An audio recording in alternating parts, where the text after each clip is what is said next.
I'm Tori, and today I'm going to be talking about Mrs. Warren's Profession. So this is a play. It's written by George Bernard Shaw. I believe it was published in 1894, and then it was first performed in 1902. And for those of you who don't know, George Bernard Shaw wrote Pygmalion, which was adapted into My Fair Lady. So I don't actually just sit down and read this script to a play very often, but usually, I don't think I've done that really since high school when I read Shakespeare plays, but this was interesting. I read it because the costume shop where I work is going to be costuming this play, and so I needed to know what it was about. So the actual script of this play is pretty short. It opens with an author's apology, which was written in 1902, just after the first production of the play, and is 30 pages long, and it's very dense. And basically it's George Bernard Shaw talking about the play being censored and why it was censored and why he disagrees with those censors. And it's fairly dense. I didn't work too hard to look up every word I didn't know and stuff, but I kind of got the general gist of it. So I researched a little bit, and George Bernard Shaw was apparently a quite outspoken socialist. So he believed that we should have, lots of welfare programs, and that, just capitalism and businessmen running around were kind of the most evil things in the world. So this is set when it was written in the late Victorian era. Basically, Mrs. Warren is a woman who has never married, who supports herself, who is quite wealthy, and who seems to have a lot of male friends around. So you can guess what her profession is. And she has an adult daughter, and so this takes place over a few days, basically, with her interacting with her adult daughter and some other male friends who are around. Oh, you can kind of see they include a picture of Fanny Breaux, who played the original Mrs. Warren in the first production of the play. So I thought that was really fun. So this play is just kind of about different people learning different truths about each other and where their money comes from and how they interact with each other and how they judge each other. So I thought it was very interesting. I enjoyed reading it. It is a very fast read. It's 4 acts each act, so each act is like a little chapter, There are 6 different cast members. It's not super long, and it was very informative. The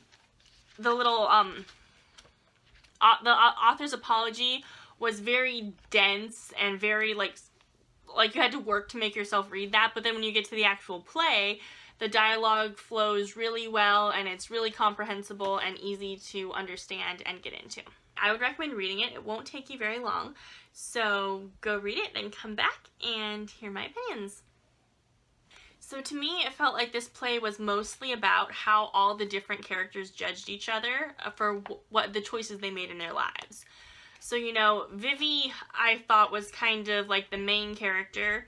She was Mrs. Warren's daughter, and she'd barely seen her growing up as far as I could tell, but Mrs. Warren had paid a lot of money for her to be educated well.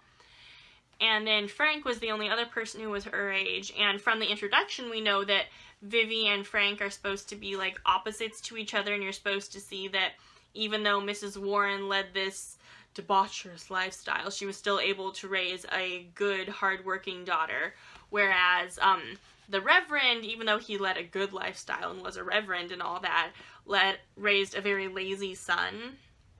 But I actually didn't mind Frank that much in this.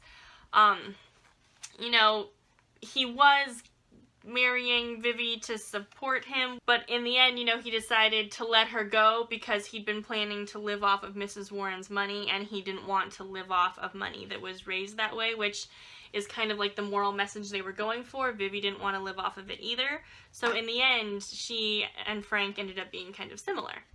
I thought it was interesting in the introduction, George Bernard Shaw talked about how most plays about prostitutes have to end with the prostitute being being disgraced and dying miserably in something, and this didn't, Mrs. Warren ended up turning, her life, she had poor familial relations, but life didn't smite her down or something. And you really got the feeling from this that what the author wanted you to take away was that prostitutes are not bad, but prostitution is, and that you shouldn't blame the girls who are doing it because society set them up so they have not really much of any other choice, and what you should blame is the society and all the businessmen who are kind of making this the way that life works. I felt like George Bernard Shaw wanted the audience to kind of see the world the way that Vivi does. And so Vivi starts out judging her mother because she doesn't know a lot about her. And she thinks of her as being a little promiscuous because she doesn't know who her father is. But then she learns what Mrs. Warren's background was like and the choices she had, and she sympathizes with her mother, and she understands why she did that and doesn't blame her at all, and is totally accepting of her. And then she finds out that even though her mother is wealthy and well off, she's still doing this, and that's when she judges her, and that's when she wants to cut her out of her life. So it's kind of saying that, well, if you're poor and living in the streets, we understand and life is horrible for you, but don't do this just to make money. I thought Vivi's whole relationship with Frank was really creepy. I would have been way happier with it if it was just him marrying her for money and that was all. But they had this weird relationship where she called him her little boy and stuff. And you would think that that would be like, because later they bring in the whole incest thing. They're saying, okay, you shouldn't have called him your little boy. We're being creepy and incestuous and stuff. But no, then he says, well, if you think of me as your brother now, does that mean you'll have a new little boy? And it's so creepy to think that the person you're dating is your little boy. And she's like, and he wants his wife to be like this maternal figure to him. And it was just very uncomfortable. I thought it was interesting. We never did end up finding out if Frank and Vivi really were half-siblings or not, or if Croft made that up. And we don't end up really caring because Vivi decides that she doesn't want to marry him anyway.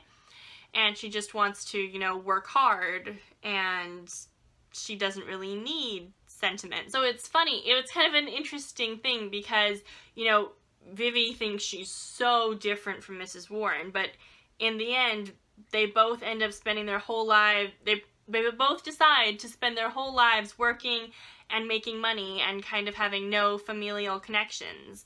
And so even though they go about it in completely different ways, they end up kind of choosing the same kind of main points for their lives.